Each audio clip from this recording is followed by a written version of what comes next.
श्री सीता अनसुया मिलन और श्री सीता जी को अनसुया जी का पतिव्रत धर्म कहना। चौपाए अनुसुया के पद गही सीता, मिली बहुरी सुसी बेनीता, ऋषिपतिनी मन सुख अधिकाए, आशीष देई निकट बैठाए। वन फिर परम शीलवती और विनम्र श्री सीता जी अनसुया जी आत्रेय जी की पत्नी के चरण पकड़कर उनसे मिली। ऋषि पत्नी के मन में बड़ा सुख हुआ। उन्होंने आशीष देकर सीता जी को पास बैठा लिया। वन दिव्य बसन भूषण पहिराए, जे नित नूतन अमल सुहाए, कह ऋषि बधु सरस मृदु बानी, नारी धर्म कछु ब्याज बखानी। टू नित्य नए और उन्हें ऐसे दिव्य वस्त्र और आभूषण पहनाए जो निर्मल और सुहावने बने रहते हैं। फिर ऋषि पत्नी उनके बहाने मधुर और कोमल वाणी से स्त्रियों के कुछ धर्म बखान कर कहने लगी। टू मातु पिता भ्राता हितकारी, मित्र सब सुनु, राजकुमारी अमृत दानी भरता बय देही, अधम सो नारी जो सेव न तेही। थ्री हे राजकुमारी, सुनिए माता पिता भाई सभी हित करने वाले हैं, परंतु ये सब एक सीमा तक ही सुख देने वाले हैं। परंतु हे जानकी, पति तो मोक्ष रूप असीम सुख देने वाला है। दो धीरज धर्म मित्र अरु नारी, आपातकाल परीक्ष ही चारी, रोग बस जड़ धन ही ना, अंध बधिर क्रोधी अति दीना। वृद्ध 411 धैर्य धर्म मित्र और स्त्री, इन चारों की विपत्ति के समय ही परीक्षा होती है। वृद्ध रोगी मूर्ख निर्धन अंधा बहरा क्रोधी और अत्यंत ही दीन। 4 ऐसे हु पति कर किए अपमाना, नारी पाओ जमपुर दुख नाना। एक ही धर्म एक व्रत नेमा, काया बचन मन पति पद प्रेमा।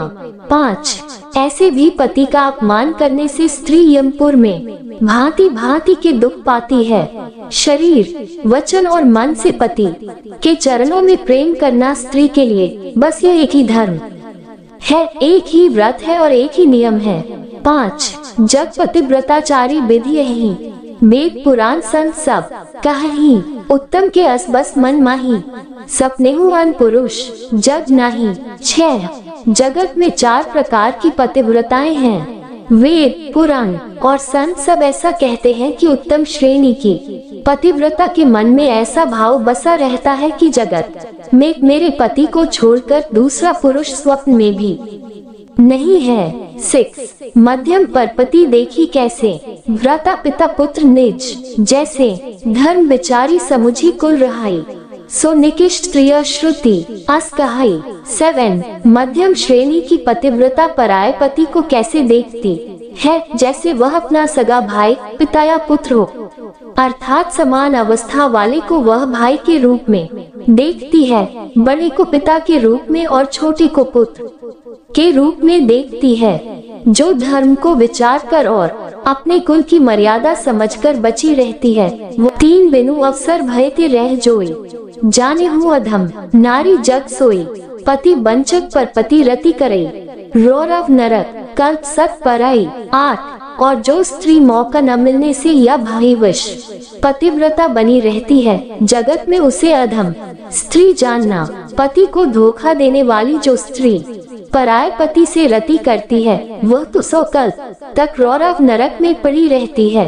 1 क्षण सुख लागी जन्म सत कोटि, दुख न समुझते ही सम को खोटी, न बिनु श्रम नारी परम गति लहाई, पतिव्रत धर्म छाड़ी छल गहाई। 9 क्षण भर के सुख के लिए जो 100 करोड़ असंख्य जन्मों के दुख को नहीं समझती, उसके समान दुष्टा कौन होगी। जो स्त्री छल छोड़कर पतिव्रत धर्म को ग्रहण करती है, वह बिना ही परिश्रम परम गति को प्राप्त करती है। 9 पति प्रतिकूल जन्म जह जाए, विधवा होए पाई तरुणाई। 10 किंतु जो पति के प्रतिकूल चलती है, वह जहाँ भी जाकर जन्म लेती है, वही जवानी पाकर भरी जवानी में विधवा हो जाती है। 10 4 सहज अपावनी नारी पति सेवत सुख गति लही, जसु गावत श्रुति चारी अजहु तुलसी का हरिही। प्रिय 5 का स्त्री जन्म से ही अपवित्र है, किंतु पति की सेवा करके वह अनायास ही शुभ गति प्राप्त कर लेती है। पतिव्रत धर्म के कारण ही आज भी तुलसी जी भगवान को प्रिय हैं और चारों वेद उनका यश गाते हैं। 5 का सुनो सीता तब नाम सुमिरी नारी पतिव्रत करही, तो ही प्राण प्रिय राम कहियो कथा संसार हित। 5 ख हे सीता सुनो, तुम्हारा तो नाम ही ले लेकर स्त्रियां पतिव्रत धर्म का पालन करेगी। तुम्हें तो श्री राम जी प्राणों के समान प्रिय हैं। ये पतिव्रत धर्म की कथा तो मैंने संसार के हित के लिए कही है। 5 ख चौपाए सुनी जानकी परम सुखु पावा, सादर तासु चरण सिरु नावा। तब मुनि सन कह कृपा निधाना, आयसु होई जाऊं बन आना। 1 जानकी जी ने सुनकर परम सुख पाया और आदर पूर्वक उनके चरणों में सिर नवाया। तब कृपा की खान श्री राम जी ने मुनि से कहा, आज्ञा हो तो अब दूसरे वन में जाऊं। 1 5 संतत मोह पर कृपा करे हूँ, सेवक जानी तजेहु जनी नेहु। धर्म धुरंधर प्रभु कै बानी, सुनी सप्रेम बोले मुनि ज्ञानी। 2 मुझ पर निरंतर कृपा करते रहिएगा और अपना सेवक जानकर स्नेह न छोड़िएगा। धर्म धुरंधर प्रभु श्री राम जी के वचन सुनकर ज्ञानी मुनि प्रेम पूर्वक बोले। 2 जासु कृपा अचसिव संकादी, चाहत सकल परमारथ बादी। ते तुम राम काम प्यारे, दीन बंधु मृदु बचन उच्चारे।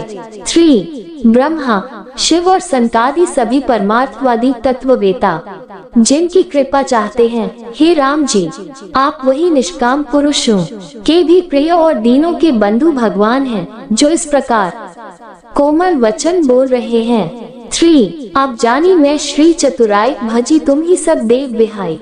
जेहि समान अतिशय नहीं कोई, ताकर सील कस नस होई। 4 अब मैंने लक्ष्मी जी की चतुराई समझी, जिन्होंने सब देवताओं को छोड़कर आप ही को भजा, जिसके समान सब बातों में अत्यंत बड़ा और कोई नहीं है। उसका शील भला ऐसा क्यों न होगा। 4 के ही विधि कहो जाहु अब स्वामी, कहु नाथ तुम अंतर्जामी। आस कही प्रभु बिलो की मुनि धीरा, लोचन जल बह पुलक शरीरा। 5 मैं किस प्रकार कहूँ कि हे स्वामी आप अब जाए, हे नाथ आप अंतर्यामी हैं, आप ही कहिए। ऐसा कहकर धीर मुनि प्रभु को देखने लगे। मुनि के नेत्रों से प्रेमाश्रुओं का जल बह रहा है और शरीर पुलकित है। 5 क्षण तन पुलक निर्भर प्रेम पूरन नयन मुख पंकज दिए। मन ज्ञान गुण गोतीत प्रभु में दीख जब तप का किए। जब जोग धर्म समूह ते नर भगति अनुपम पावई। रघुबीर चरित पुनीत निसी दिन दास तुलसी गावई। 6 मुनि अत्यंत प्रेम से पूर्ण है, उनका शरीर पुलकित है और नेत्रों को श्री राम जी के मुख कमल में लगाए हुए हैं। मन में विचार रहे हैं कि मैंने ऐसे कौन से जप तप किए थे, जिसके कारण मन ज्ञान गुण और इंद्रियों से परे प्रभु के दर्शन पाए। जप योग और धर्म समूह से मनुष्य अनुपम भक्ति को पाता है। श्री रघुवीर के पवित्र चरित्र को तुलसीदास रात दिन गाता है। दोहा कलिमल समन दमन मन राम सुजस सुखमूल, सादर सुनी जेतिन पर राम रही अनुकूल। 6 का श्री रामचंद्र जी का सुंदर यश कलियुग के पापों का नाश करने वाला, मन को दमन करने वाला और सुख का मूल है। जो लोग इसे आदर पूर्वक सुनते हैं, उन पर श्री राम जी प्रसन्न रहते हैं। 6 का सोरथा कठिन काल मल कोस धर्म न ज्ञान न जोग जप, परेही सकल भरोस राम ही भाजी ते चतुर नर। 6 ख ये कठिन कली काल पापों का खजाना है, इसमें न धर्म है न ज्ञान है और न योग तथा जप ही है। इसमें तो जो लोग सब भरोसों को छोड़कर श्री राम जी को ही भजते हैं, वे ही चतुर है। 16 ख